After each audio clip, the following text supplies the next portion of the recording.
안녕하세요. 제 이름은 박준호라고 합니다. 35살이고요. 지금 이 이야기를 하는 것도 참 용기가 필요한 일인데 제가 겪었던 일을 누군가에게 털어놓고 싶어서 이렇게 사연을 보내게 되었습니다. 이 이야기는 13년 전으로 거슬러 올라가요. 그때 저는 갓 군대에 입대한 22살 청년이었습니다.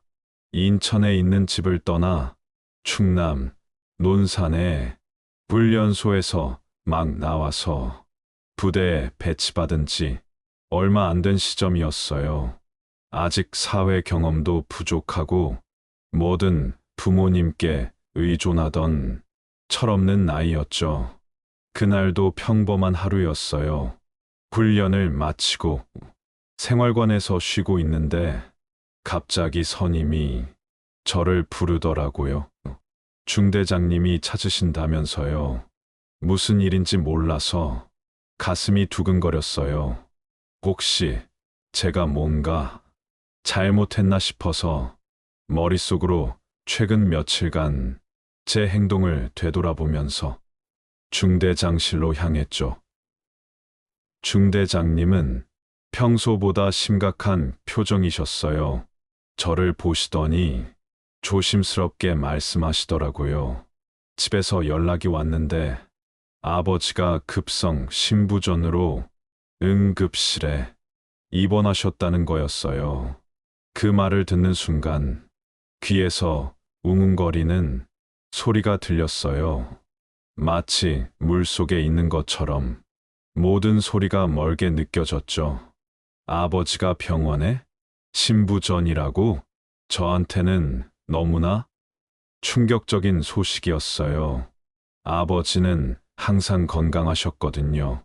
물론 술을 좀 드시긴 했지만 매일 새벽 6시에 일어나서 일하러 가시고 밤늦게 돌아와서도 피곤한 기색 하나 안 보이시던 분이었어요. 긴급 휴가를 받아서 바로 인천으로 향했어요. 버스에서 내내 불안한 마음이 들더라고요. 창밖 풍경은 눈에 들어오지도 않고 계속 안 좋은 생각만 들었어요. 아버지가 돌아가시면 어떡하지? 어머니는 괜찮을까? 이런 생각들로 머릿속이 복잡했죠. 병원에 도착했을 때 어머니와 누나 지혜가 이미 병실 앞에서 기다리고 있었어요. 어머니 얼굴을 보는 순간 상황이 얼마나 심각한지 알 수 있었어요. 평소에 감정 표현을 잘 안 하시는 분인데 그날은 눈에 걱정과 두려움이 가득했거든요. 저를 보자마자 꼭 안아주시면서 말씀하시더라고요. 아버지가 많이 안 좋으시다고 의사 선생님 말씀으로는 신장 이식이 필요하다고요. 신장 이식이라는 말이 그때 제게는 너무 생소했어요. TV에서나 들어본 얘기였거든요. 얼마나 심각한 상황인지 실감이 안 났어요. 누나는 이미 의사와 상담을 마친 상태였고 가족 중 누군가가 신장을 기증해야 한다는 얘기를 들었다고 했어요. 누나가 자신이 기증하겠다고 나섰어요. 어머니는 나이와 건강상 이유로 적합하지 않다고 하셨고 저는 군대에 있어서 검사 받을 시간도 여유도 없었거든요. 그래서 누나가 먼저 검사를 받았고 다행히 적합성 검사에서 합격했다고 했어요. 그때 저는 묘한 감정을 느꼈어요.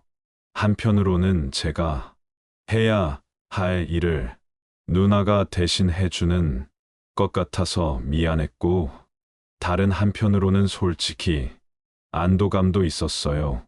신장 기증이라는 게 얼마나 큰 결정인지 그때는 제대로 이해하지 못했거든요. 그냥 누나가 해결해 주니까 다행이다. 이런 생각이었어요. 수술 날짜가 잡히고 아버지와 누나는 나란히 수술실로 들어갔어요. 저와 어머니는 수술실 앞 대기실에서 결과를 기다렸죠. 그 시간이 정말 길게 느껴졌어요. 시계를 보면 겨우 몇 분밖에 안 지났는데 몇 시간이 지난 것 같았거든요. 어머니는 계속 기도하셨고 저는 그냥 바닥만 내려다보면서 불안감에 떨고 있었어요. 다행히 수술은 성공적이었어요. 아버지는 누나의 신장을 이식받고 회복되기 시작했고 누나도 조금씩 회복해갔죠. 하지만 수술 후 처음 아버지를 봤을 때 뭔가 이상했어요. 아버지는 누나에게 고맙다는 말을 하기는커녕 마치 당연한 일이라는 듯이 행동하시더라고요. 그러면서 하신 말씀이 지금도 기억에 남아 있어요. 자식이 부모한테 이 정도는 해야지. 내가 너희 키우느라 얼마나 희생했는데 이런 식으로 말씀하시는 거예요. 그 말을 듣는 순간 화가 치밀었지만 수술을 막 끝내고 누워 계신 아버지에게 뭐라 할 수는 없었어요. 누나는 별말 없이 그저 미소만 지었지만 그 표정에서 뭔가 씁쓸함이 느껴졌어요. 회복 기간이 지나고 저는 다시 부대로 돌아갔어요. 그런데 집에 전화할 때마다 분위기가 예전과 달라진 게 느껴졌어요. 어머니와 아버지 사이에 대화가 줄어들었고 어머니는 항상 피곤해 보이셨어요. 그때는 아버지 병 때문에 일시적인 스트레스라고만 생각했어요. 아버지 건강은 점점 나아지고 있었지만 음주를 완전히 끊지는 못하셨어요. 의사의 엄중한 경고에도 불구하고 말이에요. 아버지는 이제 새 신장도 있는데 술 한 잔쯤이야. 이런 식으로 말씀하시면서 다시 술을 마시기 시작했어요. 누나는 결혼 준비로 바쁘고 자주 집에 오지 못했고 제가 전화할 때마다 어머니는 괜찮다고만 하셨어요. 하지만 어머니 목소리에는 뭔가 숨겨진 슬픔이 있었어요. 그때는 그냥 아버지 병환 때문에 어머니가 힘드신 거라고만 생각했죠. 전역하고 집에 돌아왔을 때 가족 분위기는 완전히 달라져 있었어요. 어머니와 아버지는 같은 공간에 있어도 서로 다른 세계에 사는 것처럼 느껴졌어요. 식사 시간에도 말이 없었고 아버지는 점점 더 가족과 시간을 보내지 않으셨어요. 늦게 귀가하시거나 주말에는 친구들과 약속이라며 집을 비우시는 일이 많아졌어요. 지금 생각해보면 그때 이미 뭔가 잘못되고 있다는 신호였는데 저는 알아채지 못했어요.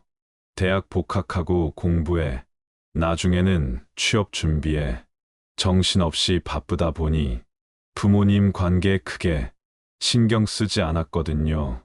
그게 제 첫 번째 실수였을지도 모르겠어요. 그렇게 시간이 흘러서 저는 대학을 졸업하고 마케팅 회사에 취직했어요. 그리고 회사에서 만난 이수진이라는 사람과 사귀게 되었죠. 수진이는 정말 밝고 따뜻한 사람이었어요. 저희 부모님께도 잘 대했고 특히 어머니는 수진이를 정말 좋아하셨어요. 우리 아들 좋은 사람 만났구나. 이런 말씀을 자주 하셨거든요. 3년 정도 사귄 후에 결혼하기로 했어요. 양가 부모님 모두 좋아하셨고 저희도 서로를 많이 사랑했거든요. 결혼 준비를 하면서 정말 행복했어요. 웨딩홀도 예약하고, 신혼집도 구하고, 미래에 대한 계획도 세우고, 그런데 그 행복이 오래가지 못했어요. 결혼을 3개월 앞둔 시점이었어요. 저와 수진이는 결혼식 준비로 한창 바쁜 나날을 보내고 있었죠. 저는 회사에서 대리로 승진했고, 수진이는 광고 회사에서 디자이너로 일하고 있었어요. 비록 결혼 준비와 일을 병행하느라 바빴지만 정말 행복한 시간이었어요. 곧 새로운 가정을 꾸리게 된다는 설렘으로 가득했거든요. 그런데 그날 밤 어머니에게서 전화가 왔어요. 평소 늦은 시간에 전화를 잘 안 하시는 분이라 이상했어요. 혹시 무슨 일인가 싶어 바로 받았는데 어머니의 떨리는 목소리가 들렸어요. 아버지가 회사에서 갑자기 쓰러지셔서 지금 응급실에 있다는 거였어요. 그 말을 듣는 순간 13년 전에 기억이 밀려왔어요. 그때도 이런 식으로 연락이 왔었거든요. 수진이에게 급하게 상황을 설명하고 바로 병원으로 향했어요. 차 안에서 누나에게도 연락했는데 누나도 이미 소식을 듣고 남편과 함께 병원으로 가는 중이라고 하더라고요. 병원에 도착했을 때 어머니는 응급실 앞 의자에 앉아 계셨어요. 얼굴이 하얗게 질려 있었고 손은 가늘게 떨리고 있었어요. 어머니를 안아드리니 몸이 너무 작아진 것 같았어요. 13년 사이에 어머니는 많이 늙으셨더라고요. 항상 강인하던 어머니의 모습이 아니었어요. 어머니 말씀으로는 아버지가 회사에서 갑자기 쓰러져서 동료들이 119를 불러 병원에 데려왔다고 하셨어요. 얼마 후 의사가 나와서 상황을 설명해 줬는데 정말 최악이었어요. 아버지는 알코올성 간경화로 간 기능이 심각하게 손상되었고 간 이식이 필요할 수도 있다는 거였어요. 13년 전 신장 이식에 이어 이번에는 간 이식이라니 마치 악몽이 되풀이되는 것 같았어요. 의사는 차분하게 설명했지만 제 귀에는 웅웅거리는 소리만 들렸어요. 또다시 장기 이식 얘기가 나오다니 정말 받아들이기 힘들었어요. 아버지는 중환자실로 옮겨졌고 저희는 면회 시간까지 기다려야 했어요. 누나가 도착했을 때 그녀 얼굴에도 깊은 걱정이 서려 있었어요. 병원 로비에 차가운 의자에 앉아 있는데 세 사람 모두도 침묵만 흘렀어요. 누구도 말을 꺼내지 않았지만 모두 같은 생각을 하고 있다는 걸 알 수 있었어요.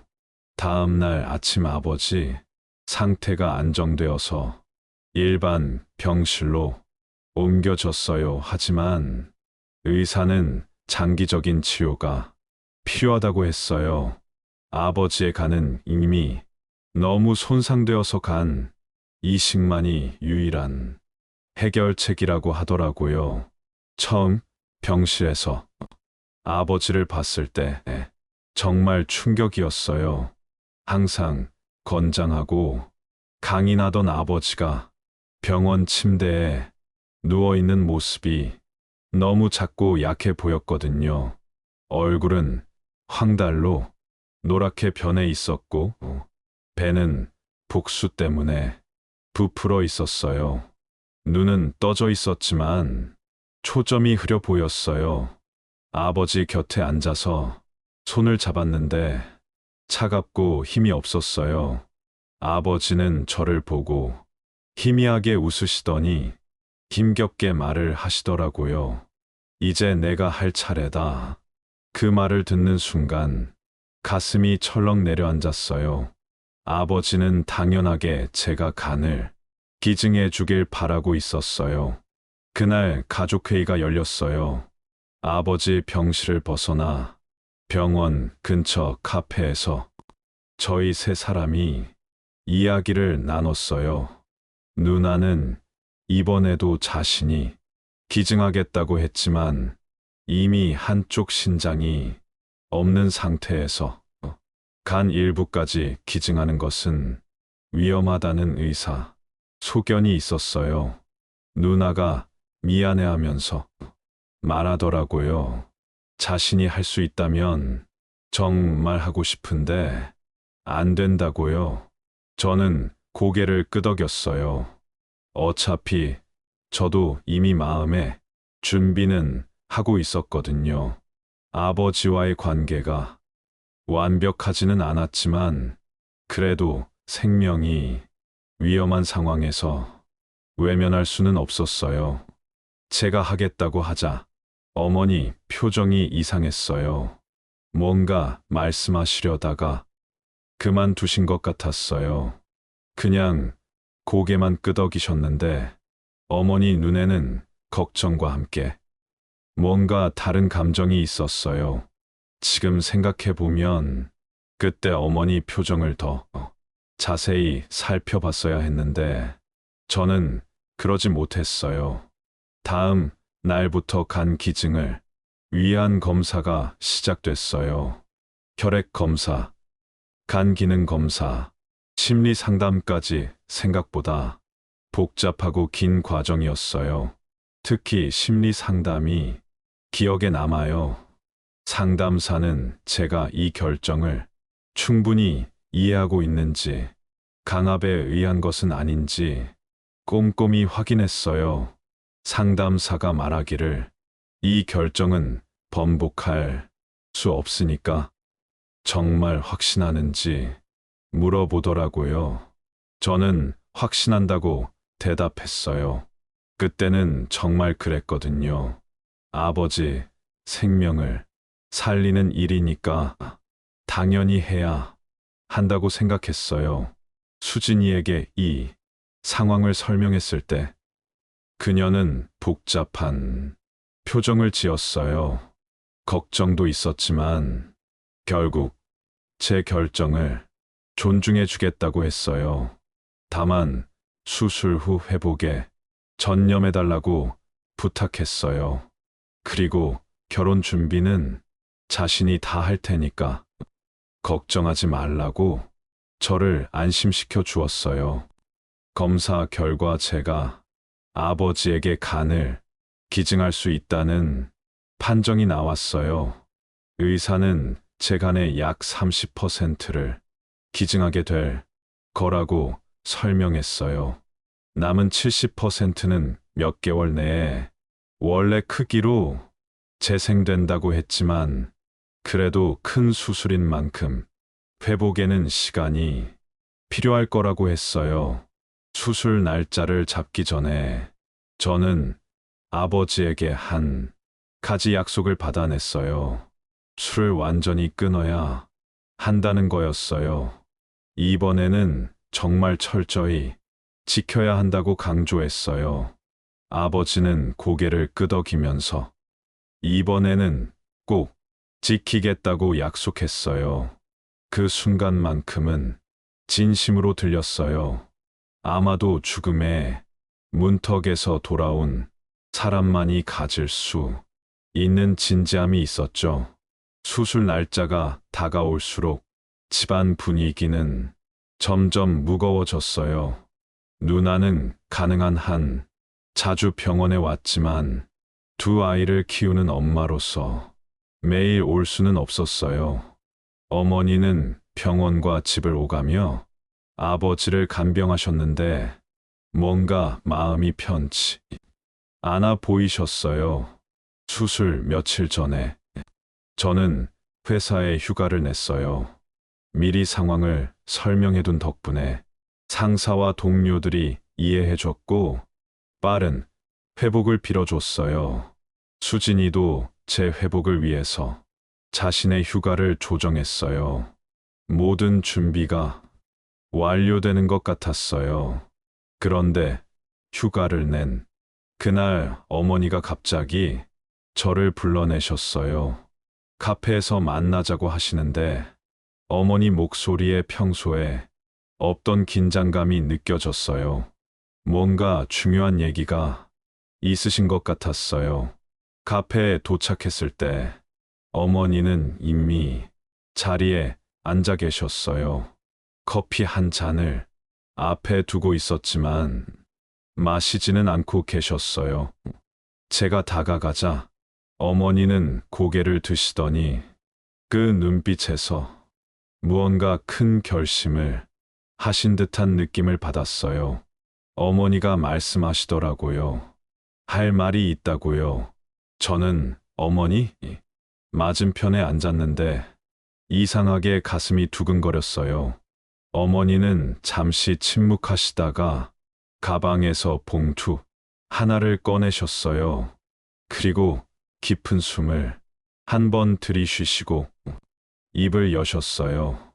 어머니가 하신 말씀이 정말 충격적이었어요. 사실은 제가 결혼하고 나면 아버지와 이혼하려고 했다는 거였어요. 이혼이라니요? 40년 넘게 함께 사신 부모님이 이혼을? 물론 사이가 좋지는 않았지만 이혼까지 생각하셨다니 정말 믿기지 않았어요. 어머니는 제 충격받은 표정을 보시면서도 계속 이야기를 이어가셨어요. 그때부터 저는 지금까지 전혀 알지 못했던 우리 가족의 진실을 마주하게 되었어요. 어머니가 말씀하시기를 아버지가 13년 전부터 최은미라는 여성과 관계를 맺어왔다는 거였어요. 그것도 누나가 신장 이식을 해준 바로 그 시점부터요. 그리고 최근에는 그 여자에게 재산을 넘기려는 계획까지 세우고 있었다고 하셨어요. 그 말을 듣는 것만으로도 충격이었는데 어머니가 보여주신 건 더 충격적이었어요. 어머니가 아버지 휴대폰을 몰래 확인해서 캡처해둔 카카오톡 대화 내용이었거든요. 아버지와 그 여자 사이의 대화였는데 그 대화 내용 중에 정말 충격적인 부분이 있었어요.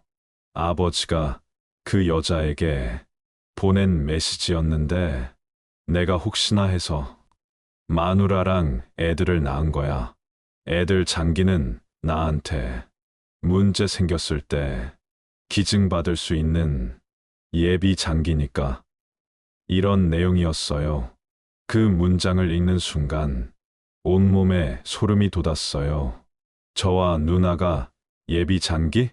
우리는 그냥 아버지의 생명을 연장시키기 위한 도구였다는 건가요? 13년 전 누나가 신장을 기증했을 때 아버지의 냉담한 반응, 당연하다는 듯한 태도, 이제야 모든 게 이해가 됐어요. 어머니는 계속해서 더 많은 증거들을 보여주셨어요. 아버지가 그 여자와 여행을 다닌 사진들, 그 여자에게 보낸 선물 구매 내역, 심지어 재산을 그 여자 명의로 옮기려고 했던 서류들까지요. 13년 동안 어머니는 이 모든 걸 혼자 견뎌오셨던 거예요. 어머니가 말씀하시길 제가 결혼하고 나면 이혼 소송을 제기하려고 했다고 하셨어요. 변호사도 이미 만나보셨고 모든 증거도 준비해 두셨다고요. 그런데 갑자기 아버지가 쓰러지면서 모든 계획이 틀어진 거였어요. 어머니는 제게 말씀하셨어요. 제 결정을 존중하지만 제 건강과 미래를 생각해달라고요. 진짜 아버지라면 자식을 이렇게 생각하지 않을 거라고 하시면서요. 그날 저는 집에 돌아와서 잠을 이루지 못했어요. 창밖으로 보이는 인천 앞바다를 멍하니 바라보면서 수없이 많은 생각이 머릿속을 맴돌았어요. 제 아버지가 저와 누나를 예비 장기로 생각했다니 그 단어 하나가 제 가슴에 날카로운 칼처럼 박혀 있었어요. 누나가 13년 전 아버지에게 신장을 기증했을 때 아버지의 반응이 왜 그렇게 냉담했는지 이제야 이해가 갔어요. 그저 당연한 일이라고 생각하셨던 거겠죠. 자식들은 자신의 생명을 연장시키기 위한 도구에 불과했으니까요. 한편으로는 이런 생각도 들었어요. 그래도 아버지인데 생명이 위급한 상황에서 외면해도 되는 걸까? 아무리 저희를 도구로 여기셨다고 해도 그분은 제가 태어나서 지금까지 함께 해온 아버지였으니까요. 어린 시절 자전거 타는 법을 가르쳐 주시던 모습, 중학교 입학할 때 교복을 사주시며 자랑스러워 하시던 얼굴, 대학 합격했을 때 조용히 제 어깨를 토닥여 주시던 손길, 그런 기억들이 제 마음을 더 혼란스럽게 만들었어요. 수진이에게 전화를 걸어서 모든 진실을 털어놓았어요. 수진이는 제 이야기를 끝까지 들어주었고, 그러고는 한참을 침묵했어요. 그러더니 말하더라고요. 정말 힘들겠다고 어떤 결정을 내리든 자신은 제 곁에 있을 거라고요. 하지만 제 건강과 저희의 미래도 생각해달라고 했어요. 다음 날 아침 누나에게 전화를 걸었어요. 어머니의 폭로에 대해 누나도 알아야 한다고 생각했거든요. 특히 누나는 이미 신장을 기증한 상태였으니까 더더욱 이 사실을 알 권리가 있었어요. 누나는 제 말을 듣고 한동안 아무 말도 하지 않았어요. 그리고 나서 조용히 한숨을 내쉬더라고요. 누나가 말하기를 어느 정도 의심은 하고 있었다고 해요. 아버지의 태도나 행동에서 뭔가 이상한 점들을 느꼈었는데 직접적인 증거를 듣게 되니까 충격이 크다고 했어요. 누나가 저에게 물어보더라고요. 어떻게 할 거냐고요. 저는 솔직하게 대답했어요. 아직 확실한 결정을 내리지 못했다고요. 누나는 잠시 생각하더니 제게 이렇게 말했어요. 어떤 결정을 내리든 그건 제 선택이고 누구도 저를 탓할 수 없다고요. 하지만 이건 제 인생의 문제니까 나중에 후회하지 않을 결정을 했으면 좋겠다고요. 그 말이 제 마음 깊숙이 파고들었어요. 그날 저는 혼자 인천 바닷가를 걸으면서 끝없이 생각했어요. 제 선택이 아버지의 생명을 좌우할 수도 있다는 사실이 저를 짓눌렀어요. 저녁이 되어 집에 돌아왔을 때 어머니가 거실에 앉아 계셨어요.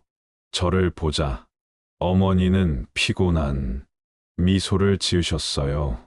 밥은 먹었냐고 물어보시는데 평범한 질문이었지만 그 속에는 많은 의미가 담겨 있었어요. 어머니는 제 결정을 재촉하지 않으셨어요. 그저 제가 어떤 선택을 하든 존중하겠다는 뜻이었겠죠. 식사를 하면서 어머니는 천천히 과거 이야기를 들려주셨어요. 아버지와의 만남, 결혼, 그리고 서서히 소원해진 관계까지요. 어머니의 이야기를 들으며 저는 지금까지 보지 못했던 또 다른 가족의 역사를 마주하게 되었어요. 어머니, 이야기가 끝나갈 무렵 저는 문득 질문했어요. 어머니는 아버지를 증오하시냐고요? 어머니는 잠시 생각하시더니 고개를 저으셨어요. 증오까지는 아니라고, 이제는 그저 지쳤다고 하시더라고요. 40년이라는 시간을 함께 보냈는데 마지막에 이렇게 끝나는 게 씁쓸할 뿐이라고요. 그 말을 듣고 저는 어머니가 얼마나 강인한 분인지 다시 한번 느꼈어요. 온갖 배신과 상처에도 불구하고 어머니는 여전히 품위를 잃지 않으셨거든요. 밤이 깊어갈수록 제 마음속의 결정도 점점 명확해졌어요. 아버지에게 간을 기증하는 것은 단순히 생명을 구하는 문제가 아니었어요. 그것은 제 자신의 가치와 존엄성에 관한 문제였어요. 새벽녘 창밖으로 동이 트기 시작할 때 저는 최종 결정을 내렸어요. 아버지에게 간을 기증하지 않기로요. 그 결정을 내린 이유는 아버지를 미워해서가 아니었어요. 제 자신을 존중하는 선택이었어요. 제가 단순한 예비 장기가 아닌 한 사람의 인간으로서 내린 결정이었죠. 그 순간 이상하게도 마음이 가벼워지는 것을 느꼈어요. 마치 오랫동안 저를 짓누르던 무거운 짐을 내려놓은 것 같았거든요. 결정을 내린 후 저는 바로 병원으로 향했어요. 먼저 담당 의사를 만나서 제 결정을 알려야 했거든요. 병원 로비에 들어서자 가슴이 뛰기 시작했어요. 내가 정말 올바른 결정을 한 건가 하는 의심이 다시 고개를 들었지만 흔들리지 않으려고 노력했어요. 담당 의사 사무실에 도착해서 제 결정을 전했어요. 의사는 잠시 놀란 표정을 지었지만 곧 전문가다운 태도로 돌아오더라고요. 간 이식 수술은 기증자의 의지가 무엇보다 중요하다고, 강제로 할 수 있는 일이 아니라고 하시면서요. 다만 환자분의 상태가 위중하니까 다른 기증자를 찾아봐야 할 것 같다고 하셨어요. 그 말에 제 마음이 조금 무거워졌지만 그래도 결정을 번복하지는 않았어요. 이제 아버지께 직접 알려야 했어요. 그게 가장 어려운 부분이었죠. 아버지 병실로 향하는 발걸음이 그 어느 때보다 무거웠어요. 문 앞에서 심호흡을 여러 번 했어요. 그리고 조용히 문을 열었어요. 아버지는 창가 쪽을 바라보고 누워 계셨어요. 제 발소리에 고개를 돌리시더니 반가운 표정을 지으셨어요. 그 모습을 보니 마음이 더 무거워졌어요. 아직 아무것도 모르고 계시는 아버지의 모습이 안쓰럽기도 했거든요. 저는 아버지께 말씀드릴 게 있다고 했어요. 제 목소리가 떨리고 있었어요. 아버지는 제 표정을 보시더니 미간을 찌푸리셨어요. 무슨 일이냐고 물어보시더라고요. 깊은 숨을 한번 들이쉬고 저는 결정을 말씀드렸어요. 간 이식 수술을 하지 않기로 했다고요. 순간 병실 안이 얼어붙는 것 같았어요. 아버지 얼굴에서 혈색이 싹 가셨어요. 처음에는 제가 농담을 한다고 생각하신 것 같았어요. 하지만 제 진지한 표정을 보시고는 급격히 표정이 변하셨어요. 놀라움, 의심, 그리고 마침내 격렬한 분노로요. 아버지는 갑자기 침대에서 일어나셨어요. 그 과정에서 링거줄이 팽팽하게 당겨졌어요. 저는 아버지를 말리려 했지만 이미 분노가 그를 지배하고 있었어요. 아버지가 소리치시더라고요. 이 배은망덕한 놈, 자신이 저희를 뼈 빠지게 이래서 먹이고 재웠는데 이렇게 배신을 하냐고요. 아버지 목소리가 병실 전체에 울려 퍼졌어요. 복도에 있던 간호사들이 이상하다는 듯 병실 쪽을 쳐다보기 시작했어요.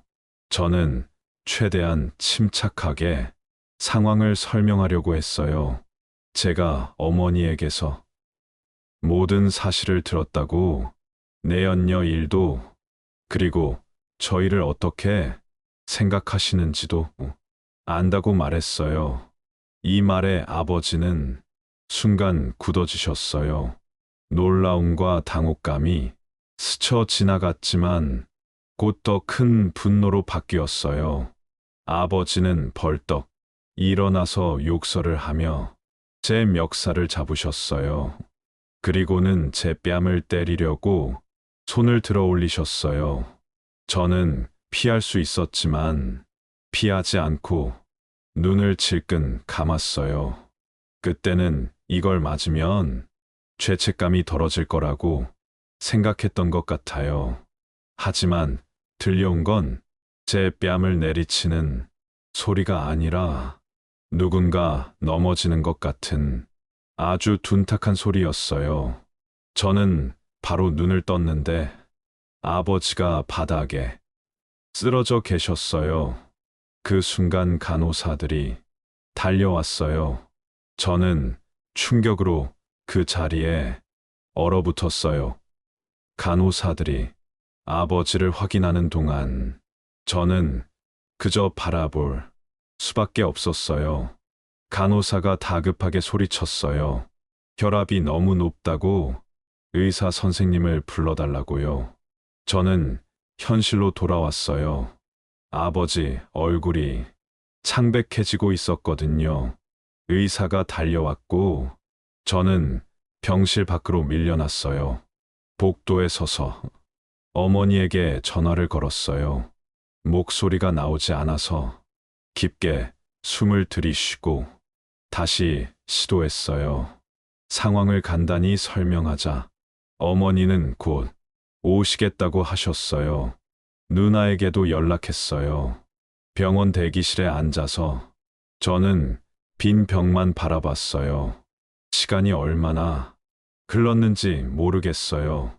의사가 나타났을 때 저는 자리에서 벌떡 일어났어요. 의사 표정이 무거웠어요. 아버지가 급성 뇌출혈로 중환자실로 옮겨졌고 상태가 매우 위중하다고 했어요. 저는 그 자리에 주저앉았어요. 머릿속이 하얘졌어요. 제 결정이, 제 행동이 아버지를 이렇게 만들었다는 생각에 죄책감이 밀려왔어요. 어머니와 누나가 도착했고 우리 가족은 병원 대기실에서 밤을 새웠어요. 아무도 말을 하지 않았어요. 각자의 생각에 잠겨 있었죠. 저는 계속해서 아버지와의 마지막 대화를 떠올렸어요. 새벽 3시경 의사가 다시 찾아왔어요. 아버지가 돌아가셨다는 소식을 전했어요. 그 말을 듣는 순간 시간이 멈춘 것 같았어요. 어머니는 아무 반응도 보이지 않으셨어요. 누나는 조용히 눈물을 흘렸고 저는 그저 그 자리에 얼어붙어 있었어요. 아버지가 돌아가신 후 모든 것이 꿈처럼 흘러갔어요. 장례 준비가 시작되고 친척들에게 연락이 갔어요. 병원 장례식장에 빈소가 차려졌고 저희 가족은 그곳으로 옮겨갔어요. 첫날 많은 조문객들이 찾아왔어요. 아버지 회사, 동료들, 친구들, 그리고 친척들까지요. 모두들 갑작스러운 부고에 놀라움을 감추지 못했어요. 그들은 제게 위로의 말을 건넸지만 그 어떤 말도 제 마음속 죄책감을 덜어주지는 못했어요. 아버지가 돌아가신 날 제가 간 이식을 거부했다는 걸 알리러 갔었다는 사실을 누나에게 털어놨을 때 누나는 놀라움을 감추지 못했어요. 하지만 곧 저를 꼭 안아주면서 말하더라고요. 그게 제 탓이 아니라고. 아버지의 건강이 이미 많이 안 좋으셨던 거라고요. 제 결정과 상관없이 일어날 수 있는 일이었다고요. 누나의 위로가 조금은 도움이 되었지만 그래도 마음 한구석에 무거움은 사라지지 않았어요. 장례식 둘째 날 예상치 못한 일이 일어났어요. 50대 후반으로 보이는 여성이 빈소를 찾아왔어요. 그녀는 처음에는 조문객들 사이에 섞여 있다가 점점 영정사진 가까이로 다가왔어요. 그리고 갑자기 큰 소리로 울기 시작했어요. 그 목소리에 어머니 표정이 굳어졌어요. 저와 누나는 즉시 그 여성이 아버지의 내연녀 최은미라는 것을 알아차렸어요. 그녀는 계속해서 소리치며 울었고 다른 조문객들은 어리둥절한 표정으로 상황을 지켜봤어요. 어머니는 천천히 자리에서 일어나서 그 여자에게 다가가셨어요. 두 여성이 마주서는 순간 빈소의 공기가 얼어붙는 것 같았어요. 어머니가 차분하지만 단호하게 말씀하셨어요. 여기서 나가달라고. 당신은 이곳에 올 자격이 없다고요. 최은미는 잠시 어머니를 노려보다가 갑자기 더 큰 소리로 울기 시작했어요. 그녀가 소리쳤어요. 자신도 권리가 있다고, 10년 넘게 함께했다고, 그 사람이 약속했다고, 재산의 절반을 자신에게 준다고 했다고요. 그 말에 조문객들 사이에서 술렁임이 일었어요. 어머니 표정은 변하지 않았어요. 그저 담담하게 다시 한 번 말씀하셨어요. 경비를 불러야 할까요? 아니면 스스로 나가실 건가요? 누나와 제가 어머니 옆으로 다가가서 서자 최은미는 잠시 망설이다가 결국 자리를 떠났어요. 하지만 떠나면서도 계속해서 소리쳤어요. 포기 안 한다고, 자기 몫을 찾을 거라고요. 그녀가 떠난 후 어머니는 다시 자리에 앉으셨어요. 표정은 여전히 무감정했지만 손이 미세하게 떨리고 있었어요. 제가 어머니 손을 잡자 어머니는 작게 한숨을 내쉬셨어요. 장례식은 3일간의 일정을 마치고 끝났어요. 화장을 하고 유골은 아버지의 고향인 강원도 춘천의 납골 땅에 모셨어요. 모든 절차가 끝나고 우리 가족은 집으로 돌아왔어요. 집에 들어서는 순간 이상한 공허함이 느껴졌어요. 아버지가 없는 집은 어딘가 달랐어요. 더 조용하고 더 넓게 느껴졌거든요. 어머니는 곧바로 방으로 들어가셨고 누나는 자신의 가족이 있는 집으로 돌아갔어요. 저는 혼자 거실에 남아서 빈 TV 화면을 바라봤어요. 그 순간 제 머릿속에는 한 가지 생각만 맴돌았어요. 내가 간을 기증했더라면 아버지는 살아있었을까? 이 죄책감은 앞으로도 오랫동안 저를 괴롭힐 것 같았어요. 아버지 장례식이 끝난 지 한 달 후 저와 수진이의 결혼식 날이 다가왔어요.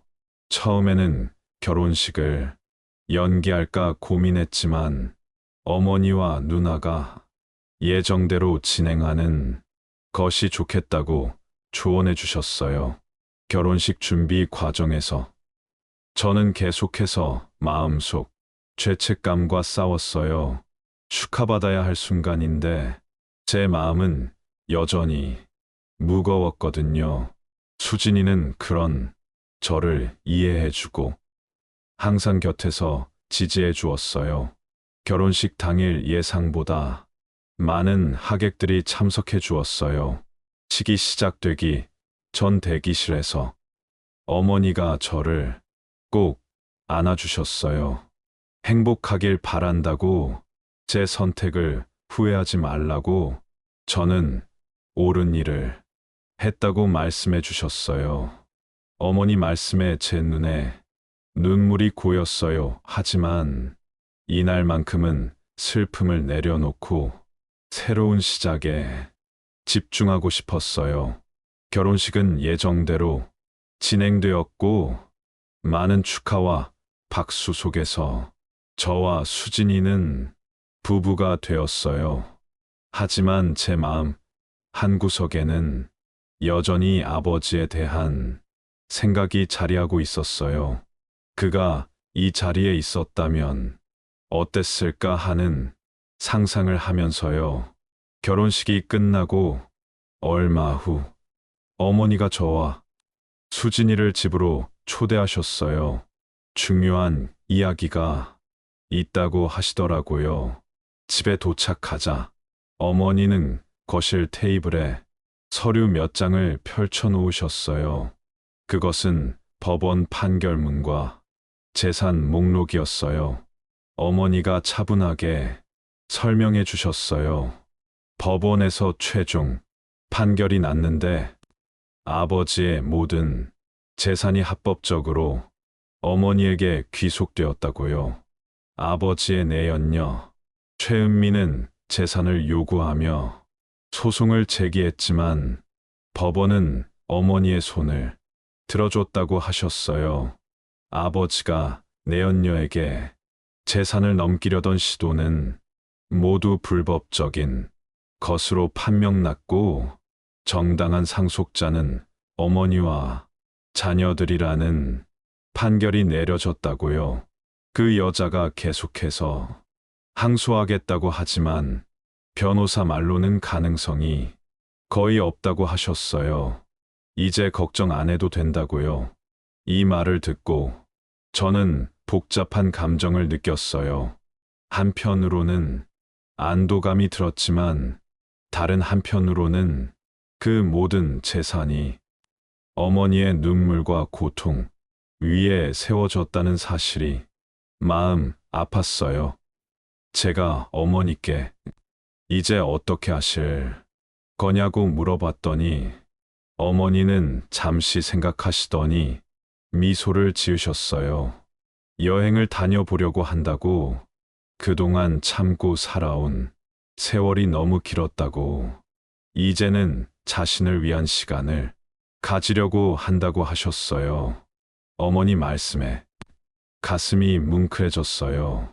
평생 가족을 위해 희생하신 어머니가 이제야 자신의 삶을 찾아가는 모습이 대견하면서도 안타까웠거든요. 저와 수진이는 인천 연수구에 마련한 신혼집으로 이사했어요. 결혼 생활의 시작이었죠. 하지만 밤이 깊어서 침대에 누울 때면 여전히 아버지의 마지막 모습이 떠올라서 잠을 설치는 날이 많았어요. 그런 밤이면 수진이는 말없이 제 손을 잡아주곤 했어요. 결혼 후 반년이 지났을 무렵 어느 날 어머니가 저를 찾아오셨어요. 어머니는 이전보다 훨씬 건강해 보이셨어요. 얼굴에는 생기가 돌았고 미소도 더 자주 지으셨어요. 그동안 국내 여행을 다니시면서 마음의 여유를 찾으신 것 같았거든요. 어머니가 말씀하시더라고요. 저에게 하고 싶은 말이 있어서 왔다고요. 저는 어머니를 거실로 안내했어요. 수진이는 센스 있게 차를 준비해주고 방으로 들어가서 저희에게 시간을 주었어요. 어머니가 말씀하시길 제가 아직도 자책하고 있다는 걸 안다고 하시더라고요. 하지만 제 선택은 옳았다고, 이건 어머니의 진심이라고 하셨어요. 어머니가 제 마음을 꿰뚫어 보신 것 같았어요. 제가 말했어요. 하지만 제가 간을 기증했더라면 아버지는 적어도 좀 더 사셨을 텐데요. 라고요. 어머니는 깊은 한숨을 내쉬셨어요.